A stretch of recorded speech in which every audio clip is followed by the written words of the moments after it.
اعوذ باللہ من الشیطان الرجیم بسم اللہ الرحمن الرحیم رب اشرح لی صدری ویسر لی امری واحلل عقدۃ من لسانی یفقہوا قولی۔ السلام علیکم ورحمۃ اللہ۔ آج جو ہے قرآن کریم کی نظر سے میں اس شخص کے لیے جو اپنے آپ کو مسلمان کہتا ہے اس کے لیے قرآن کریم نے ایک لٹمس ٹیسٹ دیا ہے کہ سورہ بنی اسرائیل میں اللہ تعالیٰ آیت نمبر 18 میں فرماتے ہیں من کان یرید العاجلۃ عجلنا له فیہا من نشاء لمن نرید ثم، کہ جو شخص جس کا ارادہ صرف اس جلدی والی دنیا یعنی فوری فائدہ جو ہوتا ہے اس جلدی والی دنیا سے مراد ہے کا ہی ہو، اسے ہم یہاں جس قدر جس کے لیے چاہیں سردست جلد از جلد دیتے ہیں۔ اور اسی کے آگے اللہ تعالیٰ فرماتے ہیں ثم جعلنا له جہنم یصلاها مذموما مدحورا، کہ بالآخر اس کے لیے ہم جہنم مقرر کر دیتے ہیں جہاں وہ برے حالوں میں دھتکارا ہوا داخل ہوگا۔ اسی کے متعلق میں آپ کو یہ بات بتانا چاہتا ہوں کہ آج کل کے ہمیں عموماً لوگ کچھ ایسے دکھتے ہیں جو اپنے آپ کو کہتے تو وہ مسلمان ہے لیکن وہ مادہ پرستی کے اتنے زیادہ شکار ہوئے ہیں کہ وہ بولتے ہیں کہ بھائی پیسہ ہی سب کچھ ہے، یا پیسہ نہیں ہے تو کچھ نہیں ہے، یا ایسے کافی سارے ایسے کانسیپٹس ہیں آج کل مسلمانوں کی دنیا میں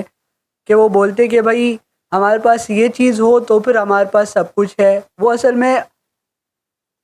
جو اہم چیزیں ہیں جیسے جو قرآن میں بتایا جا رہا ہے ان چیزوں کو اپنے پشت پہ چھوڑ دیتے ہیں، جیسے کہ اسی کے اگلی آیت میں آیت نمبر 19 میں بنی اسرائیل میں اللہ تعالیٰ فرماتے ہیں کہ وَمَنْ أَرَادَ الْآخِرَةَ وَسَعَى لَهَا سَعْيَاهَا وَهُوَ مُؤْمِنٌ فَأُولَئِكَ كَانَ سَعْيُهُمْ مَشْكُورًا، کہ اور جس کا ارادہ آخرت کا ہو اور جیسی کوشش اس کے لیے ہونی چاہیے وہ کرتا بھی ہو اور وہ با ایمان بھی ہو، بس یہی لوگ ہیں جن کی کوشش اللہ کے ہاں پوری قدردانی کے کی جائے گی۔ تو جیسے کہ اللہ تعالیٰ اس میں بتا رہے ہیں کہ انسان کو جو ہے جو مسلمان کہتے ہیں اپنے آپ کو یا جو ایمان والا کہتا ہے اس کو چاہیے کہ وہ اس دنیا میں رہتے ہوئے اپنی آخرت تیار کرے، کیونکہ یہ دنیا جو ہے اللہ تعالیٰ فرماتے ہیں الذی خلق الموت والحیات لیبلوکم ایکم احسن عملا، سورۃ الملک میں آیت نمبر 2 میں فرماتے ہیں کہ وہی ہے جس نے موت کو اور حیات کو پیدا کیا تاکہ وہ تم لوگوں کو آزما لے کہ کون تم میں سے اچھے اعمال کرتا ہے۔ کیونکہ یہ دنیا جیسے کہ اللہ تعالیٰ نے قرآن میں بتا دیا ہے کہ یہ دنیا جو ہے ایک امتحان کی جگہ ہے، تو ہمیں جو ہے اس دنیا کے لیے کم کوشش کرنی چاہیے، کم سعی کرنی چاہیے، اور زیادہ سے زیادہ اپنی جو کوشش یا اپنا جو کانسیپٹ یا اپنا جو ایم ہے ہمیں جو ہے وہ آخرت کو بنانا چاہیے۔ جس دن ہمارا ایم آخرت ہو جائے گا نا اسی دن جو ہے انشاءاللہ العظیم ہم جو ہے پورے کے پورے جو پریکٹسنگ مسلم جو کہلاتا ہے آج کل وہ بن جائیں گے، کیونکہ ایک مسلمان وہی ہے جس کی 3 کانسیپٹس ہوتے ہیں، 3 ایمانیات ہوتی ہے، ایمان ثلاثہ، یہ علماء کے نزدیک ایمان ثلاثہ ہوتے ہیں کہ ایمان باللہ، ایمان بالرسالت اور ایمان بالآخرت۔ یہ 3 ایمانیات میں جو ہے سب سے اہم ایمانیات جو ہے نا اس عمل کرنے کے لیے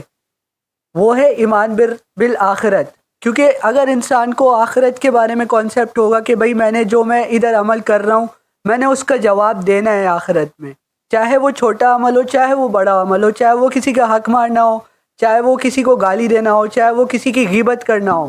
اس کے بارے میں قیامت کے دن ایز اٹ از اس کے سامنے وہ ساری ریل چلائی جائے گی اور اس نے اس چیز کا جواب اللہ تعالیٰ کے سامنے اور پوری دنیا کے سامنے دینا پڑے گا۔ تو ہمیں اس کے بارے میں اپنے ذہن بنانا چاہیے اور ہمیں اللہ سے دعا بھی کرنی چاہیے اور اپنے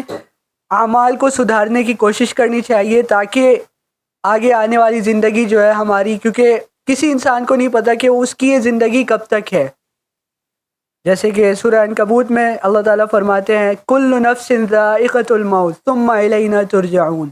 ہر نفس سے موت کا ذائقہ چکھنا ہے اور پھر وہ ہماری ہی طرف لوٹایا جائے گا۔ اب کسی نفس کو نہیں پتہ کہ اس کی موت کا وقت کب ہے. جیسے کہ ہمارے نبی کی ایک صحیح حدیث بھی ہے کہ ہمارے نبی نے فرمایا کہ اس دنیا میں ایسے رہو جیسے کہ کوئی مسافر. اس حدیث سے جو ہے اصل بنیاد یہ نکلتی ہے کہ جب انسان اپنی صبح میں جاگتا ہے تو اس کو نہیں پتہ کہ وہ شام تک زندہ رہے گا یا نہیں رہے گا. تو ہمیں اس دنیا میں رہتے رہتے اپنی آخرت کو سنوارنے کی کوشش کرنی چاہیے، کیونکہ اس دنیا کی جو کمپیریزن کرا جائے اس دنیا کا اور آخرت کا، تو اس دنیا کی جو اصلیت ہے وہ آخرت کے سامنے بہت تھوڑی ہے.